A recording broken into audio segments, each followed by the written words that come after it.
I once had someone in my life who treated every boundary I set as a personal challenge, like it was a dare instead of a decision. If I said I needed space, they'd show up at my door. If I said I wasn't available, they'd guilt me until I caved. And each time I bent, I lost a piece of my own center. I told myself I was being flexible, understanding, easygoing, but the truth was, I was abandoning myself in small, daily ways. And I'll tell you this, the people who benefit from you having no boundaries are usually the ones who make you feel guilty for having them. But here's what I've learned through tears and hard conversations and shaky no's. It is not your job to make other people comfortable with your boundaries. It is your job to honor them. You don't have to explain your no 100 different ways. You don't have to apologize for needing space, time, rest, or distance. You don't have to feel bad for not answering that text, not attending that gathering, not doing what someone else wanted just to keep the peace. Because peace that costs your self-respect isn't peace. It's silent war. When someone breaks your boundary once, it's a conversation. When they break it twice, it's a pattern. When they keep breaking it after being told, it's a choice. And at that point, you get to make a choice too. And you get to make a choice to keep explaining yourself to someone who's not listening, or to start listening to yourself. You're not asking for too much. You're just asking to be respected. And if that offends someone, they were never truly seeing you in the first place, only what they could get from you. Let this be the moment where you stop over-explaining and start enforcing. Not with cruelty, not with drama, but with unwavering self-love. There's a slow kind of heartbreak that doesn't always come from betrayal or cruelty, but from neglect. From being made invisible in the very place you're supposed to feel seen. From giving and giving and giving, and never being poured back into. It's the moment you realize the energy is always one way. That you are constantly checking in, showing up, reaching out. But when you need something, the silence is deafening. The texts go unanswered. The energy shifts. The room goes cold. And then you start wondering, is it me? Am I expecting too much? Should I just lower my expectations? Maybe I'm too needy. No, you're not too much. You're just in a place that gives too little. There is something deeply damaging about emotional neglect, especially when it comes in the form of indifference, because it tells you without saying a word that your needs are not important, that your voice doesn't carry weight, that your presence is conditional on how convenient you are. I remember walking through a hard season in my life, emotionally drained, completely unraveling, and someone I loved deeply just never asked how I was. I don't think it was malice. It was probably just their own overwhelm. But the absence of care echoed louder than any harsh word ever could. I felt like I was whispering underwater, and no one even noticed. That kind of invisibility isn't just painful. It's dangerous. Because over time, we begin to internalize the message, maybe my needs really are too much. Maybe I should just be quiet and figure it out alone. And that is how isolation starts. That's how self-neglect takes root. That's how we learn to wear masks of I'm fine, so convincingly that even we start to believe them. But here's the truth you deserve to hear. You are not meant to carry it all alone. You are not built for silence, disconnection, or one-sided relationships. Your feelings are not a burden. They are a bridge, an invitation to deeper connection, if someone's willing to cross it with you. And if they're not, that is not a reflection of your worth. That is a reflection of their capacity. We often hold on to people who give us crumbs, hoping that one day they'll offer a full meal. But your heart, your time, your energy deserves a place at a table where love is mutual, not measured, where your joy is celebrated, where your pain is noticed, where your presence is cherished, not just tolerated. Don't shrink your needs just because someone else refuses to meet them. Don't keep dimming your light just because someone never bothered to look at it. You are allowed to outgrow relationships that do not grow with you. You are allowed to walk away from conversations that leave you emptier. And you are allowed to stop overextending yourself in hopes of being enough for someone who has already decided they won't match your depth. We are here to belong, not just to fit in. We are here to feel, not to numb. We are here to connect, not to be used up and set aside. There's something profoundly unsettling, soul-bruising, really, about being constantly manipulated by guilt. It's a quiet, corrosive control that doesn't always look like abuse. In fact, it often wears a mask of love, loyalty, or duty. But underneath that mask is something far more dangerous: the belief that your heart must always come last. Have you ever noticed how some people only show affection when they want something from you? How their warmth is conditional, just like their support? One moment they're praising your goodness, your kindness, your heart. The next, they're using those same qualities to shame you when you draw a line. I just thought you cared more than that. After everything I've done for you, I guess I can't count on you anymore.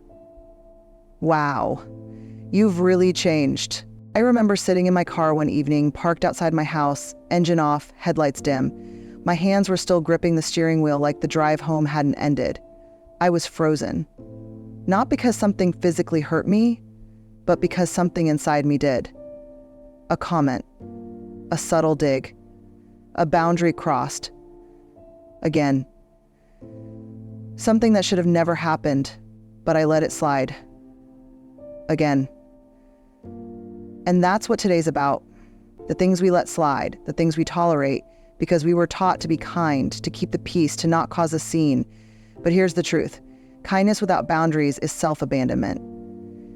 If this message stirs something true in you, take a breath, and then take a step.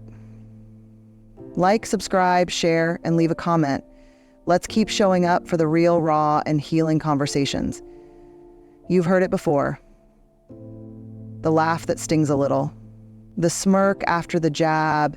The offhand comment at the dinner table that made everyone laugh except you.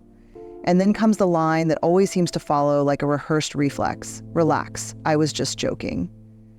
But your stomach tightens, your face flushes, and though everyone else moves on, you're stuck in that strange space between pain and self-doubt.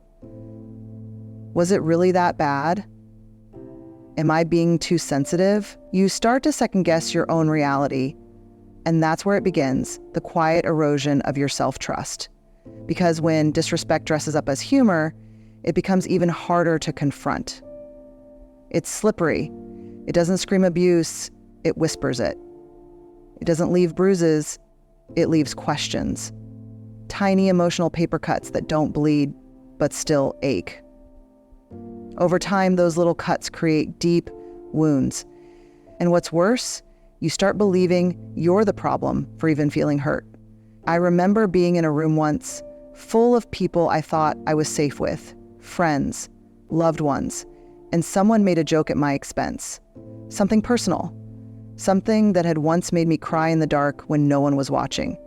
But to them, it was just funny. I laughed. That tight, polite laugh that says, I'm fine, even when you're not. And inside, a small part of me cracked. Not just because it hurt, but because I betrayed myself by pretending it didn't. See, we're taught to be the cool one, to laugh it off, to not be that person who takes everything so seriously. But let me say this plainly, if the punchline needs to punch you first, it's not a joke. There is nothing funny about pain that hasn't healed. There is nothing lighthearted about using someone's vulnerability as entertainment. So you were taught to be the cool one. There is nothing lighthearted about using someone's vulnerability as entertainment. And there is nothing wrong with you for not finding it funny. You're not being too sensitive. You're being aware. You're feeling something that deserves to be honored, not dismissed. And I know it's hard to speak up in those moments. It can feel like risking connection, like challenging the rules of belonging. But what kind of belonging is it if it costs you your dignity? You don't have to burn bridges. You don't have to yell. But you can say, that didn't feel good. You can say, please don't joke about that. You can make it clear that respect is not optional, even in the name of humor. Because the truth is, every time we silently swallow a comment that stings, we send a quiet message to ourselves. You don't matter enough to protect. And that message becomes a belief. And that belief becomes a way of life. This becomes a norm. And this becomes a way of life. But you're allowed to choose differently now. You're allowed to say, that's not okay with me. You're allowed to walk away from conversations, rooms, and even relationships that require you to accept mockery in the name of love. It's not weakness, it's strength, it's courage, and most of all, it's self-respect. Because laughter should be medicine, not a weapon. There's a kind of love that doesn't feel like love at all, but it's so familiar, so quiet, that we don't always recognize it as a problem. It creeps in slowly. It doesn't yell or storm. It negotiates. It hands you affection in small, calculated doses, but only when you've earned it. Only when you've made yourself agreeable, easy, convenient. This is what conditional love feels like. Maybe you grew up around it. Maybe you learned early that love had requirements, unspoken rules you had to follow. Be good, be quiet, don't make too much noise, don't upset anyone. Be helpful, be pleasing, be everything they needed you to be. And only then would you be met with approval, attention, affection. It's easy to confuse this with love, especially when it's all you've ever known. But it's not love. It's a contract, a transaction. It says, I will care for you as long as you don't inconvenience me. I remember a moment sitting across from someone I loved deeply, explaining how I was feeling, trying to be honest, raw, open, and their face changed. The warmth drained. The conversation ended with, "You're too emotional. I can't deal with you like this." In that moment, I learned that my feelings were a liability, that my pain was too heavy for someone who claimed to love me. And that moment stayed with me, not just because it hurt, but because I started editing myself after that, shrinking, hiding, smiling when I wanted to cry, agreeing when I wanted to scream. I became a shapeshifter, molding myself to fit into the version of me that was easier to love. But here's the hard, beautiful truth. You don't have to shrink to be lovable. You don't have to meet your truth to keep a connection. Love, real love, is not performance-based. It doesn't ask you to hide your scars or dim your light or water yourself down so someone else can feel comfortable. Real love sits with you in the dark. It listens. It leans in when you're messy, unsure, overwhelmed. And if someone only draws close when you're polished and put together, that's not love. You are loved. That's proximity to their own comfort. It has nothing to do with you. Conditional love trains you to believe you're only worthy when you're easy. But the truth is, your worth is not a reward. It's a birthright. And the moment you stop hustling for it, the moment you stop performing, is the moment you finally start living in your truth. You don't need to keep paying rent in someone else's version of who you should be. You are not a problem to be solved. You are not too emotional. You are not too complicated. You are human, full, layered, wild and tender and brave. And anyone who needs you to be less in order to stay close is not loving you. They're managing you. That's not the love you were made for. So if this resonates with you, I want you to take a deep breath right now. And I want you to know you can unlearn this. You can begin to choose relationships that don't require a mask. You can choose yourself.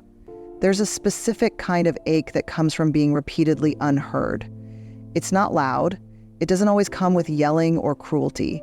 It's quiet, subtle, but deeply exhausting. It sounds like this. I know you said you were tired, but can you just help me real quick?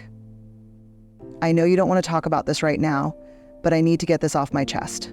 I know what you said, but I thought it would be fine. It's the sound of your boundaries being brushed aside like background noise, and over time it makes you question whether your voice matters at all. See, boundaries are not barriers. They're not selfish. They're not dramatic. Boundaries are simply the language of self-respect.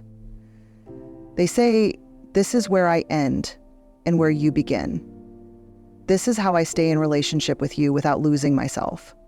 But when someone continuously ignores, tests, or stretches your boundaries, especially after you've voiced them clearly, what they're really saying is, your limits are negotiable to me. And that is unacceptable. And that is why I say, again, that what makes for healthy sex is unacceptable to the well-being of all people of a community. Those words are heavy.